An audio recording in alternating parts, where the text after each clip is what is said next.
You're listening to Season 5 of No Silver Spoons, hosted by Beth Herman. This season is a celebration of growth, resilience, and the kind of success that is built, not handed out. Beth is a 5-time CEO, a leader who teaches others how to scale, move through self-doubt, and use the power of neuroplasticity to change their lives and their businesses. She created No Silver Spoons to remind you that no one rises alone. Every episode in this season brings real stories, honest lessons, and the journey behind becoming the kind of entrepreneur who refuses to quit. You will also notice that many episodes come in series, so when you find one that speaks to you, stay with it. A lot of these episodes also include digital downloads that help you keep growing, and you can find those in the show notes. Welcome to Season 5. There is so much to celebrate. So without any further ado, here's your host, Beth Herman. I am genuinely so glad that you're here with me today. Welcome back. This is No Silver Spoons, and I am Beth Herman. This is my first episode recording of the new year, and I was really excited about stepping into 2026 with you. A new season, new conversations, new leadership moments. And let's be honest for just a second. By the time you're listening to this very episode, we have probably already received several circling back emails because the holidays are officially over, and everyone has suddenly remembered how calendars work again. The emails that come through that say, I hope you had a great holiday, just circling back. That first week of January always comes in strong. I was excited about this year, about what it could hold, about growth, leadership, teaching, and everything that we would get to build together. But life had a very different way of starting this year. And today, I want to talk about that. I don't want to sit in the pain. I don't want to overshare. But I do want to show you what leadership looks like when your world gets shaken and when you still choose to move forward. When you still choose that today is a brand new day and I'm moving forward even though I'm still keeping the going. At the end of last year, I completed a series with you called the Keep Going series, where I talked about a lot of moments of my life where I chose to keep going, moments I was seeking to encourage you to keep going. As I closed out last year, I had New Year's Eve plans, and I want to take you through that. Leading up to New Year's Eve, my husband and we actually didn't have plans to start out with, which honestly, it kind of felt nice. I saw several of my friends online who were sharing things like my plans for New Year's Eve, and they were blacked out, or it said sitting at home on the couch. The year before, we had been invited to a very exclusive New Year's Eve dinner. One of those nights that just kind of sticks with you forever. It was elegant, intentional, super special, an amazing multi-course meal. And actually, that New Year's Eve party we went to, we ended up leaving with a gift, and it was actually a gift from Tiffany's at this very event. We were just shocked at all that we received anything like that. So we thought, hey, why not see if they're doing it again? We reached out to our contact and we were told that the event for New Year's Eve was completely full. But they said they would let us know if anything opened up last minute. And sure enough, last minute, we got a text message. Tickets were available and they would be at will call for us. So our day went on as normal. No rush, no chaos, just a regular day that slowly turned into something really special. My husband and I had a few appointments and errands to run, but we didn't really feel rushed. We packed an overnight bag because with the invitation to this New Year's Eve event also came with a hotel stay. It really felt like such a gift, such a fun little night out. No pressure to drive home late, no stress, just ease and bringing in the new year in a really beautiful and fantastic way. The dinner ran from about 6 p.m. until 8 p.m., and it was absolutely exquisite. It was a multi-course meal again, live music, butlers walking around with trays of appetizers, a massive charcuterie board that felt endless, and it was absolutely divine. Everything was decorated in gold, and in fact, that was the theme. They called it New Year's Eve and Company.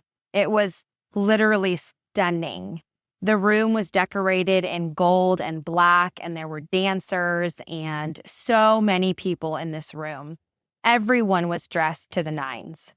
There was even an ice sculpture when you walked in where drinks were poured directly from the ice. They were mixing them there and you could take a little video, and believe you me, I was taking all the videos and all the photos. When Devin and I, my husband, first arrived, we were seated at the very front table.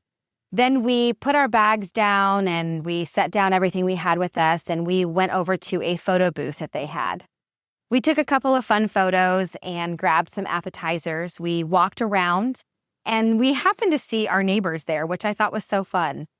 We invited them to sit with us at our table.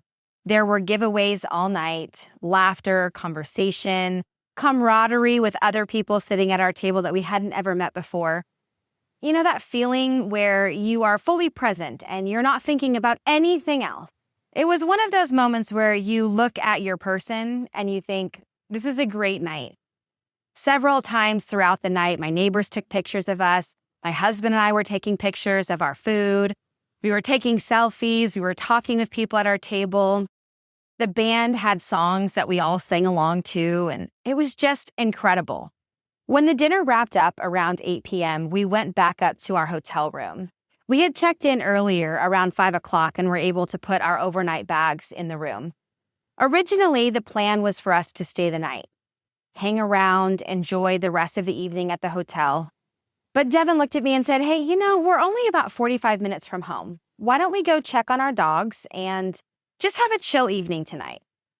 We both kind of laughed a little bit because who goes home at 8 p.m. on New Year's Eve when you have an overnight events at this hotel, this beautiful evening, a ball drop that you get to see? I mean, it was just kind of funny. As you get older, you find relaxation and the comforts of your own home to just be the fun part, right? We actually talked about how nice it would be to watch New Year's Rockin' Eve with Ryan Seacrest, be in pajamas and not be out with crazy drivers and just keep it simple. We agreed that if we got home and we felt froggy, we could always just drive back. But the hotel was like 45 minutes from the house, so who wants to do that, right?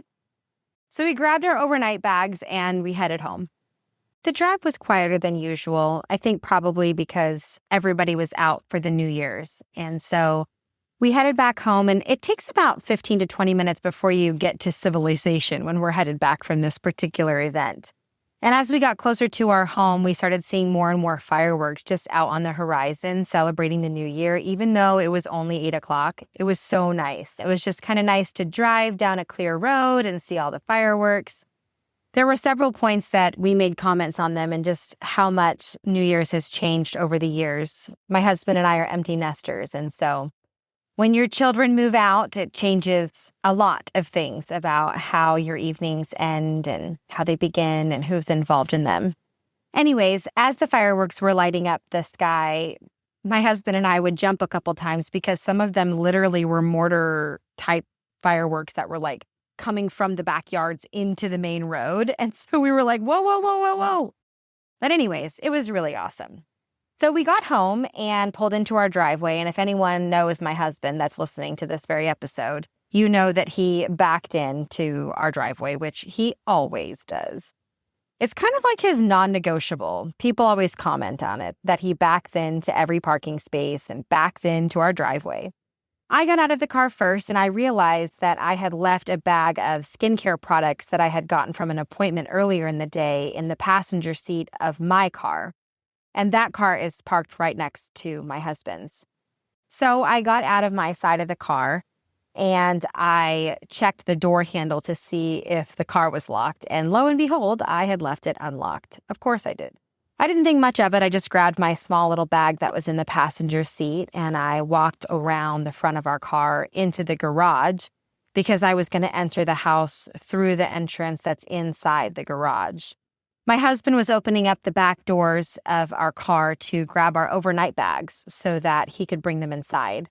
I let him know that I was going to let the dogs out, and as soon as I let them outside, I was going to come back to help him bring in all of our items from the car. I opened the garage door and I took just a couple of steps in, and that's when I saw it. We have a massive sliding glass door on the back of our home that actually faces the end or the rear of our property. It was shattered on one side. And even now, my body remembers that moment. I get a little bit of tenseness in my neck and a gut punch in my stomach. I screamed my husband's name. And I remember the sound of my voice, almost like I just screamed his name right now. It was a different sound than I've ever had before. It wasn't a normal yell. It was panic. It was fear. It was instinct. You see, normally when we open the garage, my 4 dogs always hear me open the garage, and they get so excited to see us. My Frenchie, he is normally right at the back door waiting for me because as soon as he hears that garage door, he jumps off the couch and he runs to that door. He wasn't there. Actually, none of my dogs barked. I froze. I backed up right outside the door I had just walked in. My husband looked up and I said, "Devin, now." And I can't even say it the way I said it that night because there was so much fear in my voice. I told him I thought our house had been broken into. And for a split second, my brain tried to rationalize it. Birds hit that sliding glass door so many times. The slider is huge, and it's almost like it's a target for birds to fly into because it's reflective during most of the day. But my gut knew. I asked my husband if I should call 911 as he ran past me. He told me to stay outside, call 911, and wait right there until he cleared the house. I immediately got on the phone with 911. I actually don't remember dialing 911 at this time. I don't remember. They asked me many questions about where I live, confirmed my address, what did my husband look like, where was he, what was he doing. They told me not to go inside, but they wanted me to figure out how to get him outside. And I said, well, there's no way I can go in there. He told me to stay here.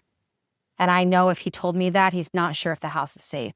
Halfway through that call, maybe 90 seconds later, my husband came back out and I asked him if someone had broken into our house while I'm on the phone with the 911 operator.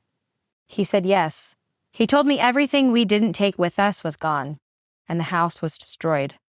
And I'm going to stop right here at this point in the story.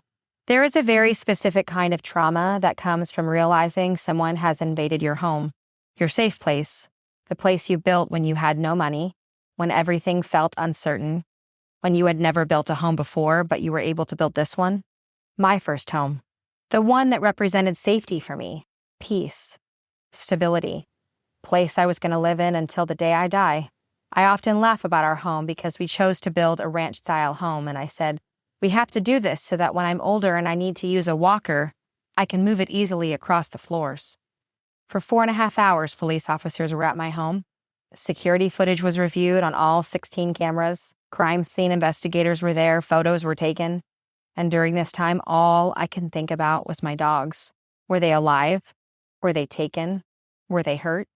That kind of fear, it stays in your body. And even though this was 6 days ago, it still shows up for me. And this is where I want to talk to you as a leader. Because life and business are not separate. We carry it all. Resilience is not learned in books. It is learned when something you never planned for happens anyway. Psychology refers to this as post-traumatic growth. Not because the event was good, but because of how we responded to it. In business, losses happen. Clients leave. Partnerships break. Narratives get written by people who were never in the room. And just like this very situation, people fill in gaps with their own assumptions. In the 24 hours after what happened to my home, news agencies came to help spread awareness. And with visibility came support and hate. People confidently creating stories that they were not a part of. And if you're a business owner, you know this feeling. Your job is not to correct every narrative. Your job is to stay anchored in truth. And if I'm being honest, every time I saw the hate on comments of the press releases and the news footage and the sharing of the security videos, I just wanted to correct everyone who made comments about me and my husband that were untrue, who instead of being supportive were so hateful, so unkind. I wanted to correct every one of these. This experience forced us to look at safety differently, not from a fear perspective, from an awareness perspective. And the same applies in business. Where are you relying on assumption instead of structure? Where are you trusting without verification? Where are you avoiding tightening systems because it feels uncomfortable or it will take too much time? Strong leadership is not reactive. It's intentional. Organizations with proactive risk management and system-based decision-making recover faster and lead with more stability during disruption. This does not make you rigid. It makes you resilient. Learning to lead after a loss brings a different kind of something sacred, because something sacred was violated. And many of you listening right now know that feeling in business. Maybe it was a betrayal. Maybe it was a public misrepresentation. Maybe it was a loss you never saw coming. You see, I've learned over the years that leadership does not pause when life hurts. It deepens. You cannot lead well if you are constantly looking backward. Your responsibility is not to be understood by everyone. It is to move forward with clarity. I learned many things over the last 6 days. One of them is that none of us will ever be able to, with 100% certainty, guarantee someone will not rob, invade, burglarize our homes. What we can do is make our homes less appealing to rob, invade, or burglarize. People think twice about doing that because of how we have been prepared. I want you to go into this new year with clear eyes. If you're stepping into this year still carrying something heavy, I want you to hear this. This year does not require perfection from you. It requires presence, boundaries, systems that support you, and courage to keep going. This year has just begun, and it holds possibility. It holds growth. It holds prosperity. And not because nothing hard will happen, but because you are becoming stronger. In this next episode, I will be talking about what happened with my animals, the fear I carried, the healing that followed. But today was about disruption. Next time, it's going to be about restoration. Every episode, I promise you that I will have a that's good moment. And here's yours for today. Your safe place being shaken does not mean that you are unsafe moving forward. Loss does not cancel leadership. People will create narratives, and you do not owe them your energy.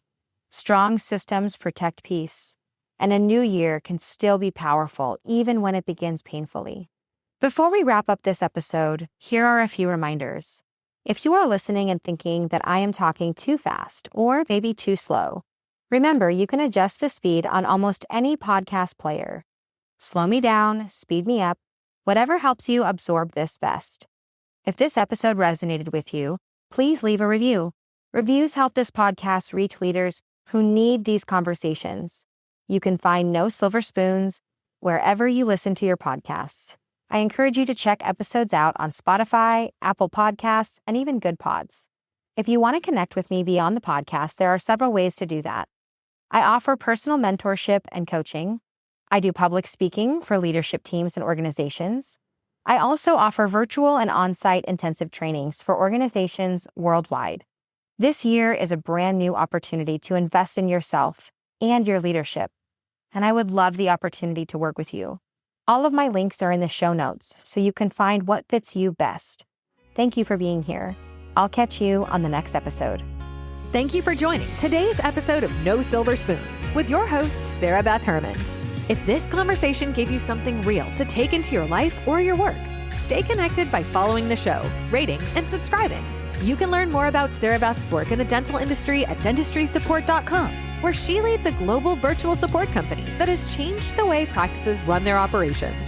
You can also connect with her on her Instagram at mentor.sbh to follow her leadership teachings, her story, and the behind the scenes of a 5-time CEO who has dedicated nearly 25 years to helping teams grow.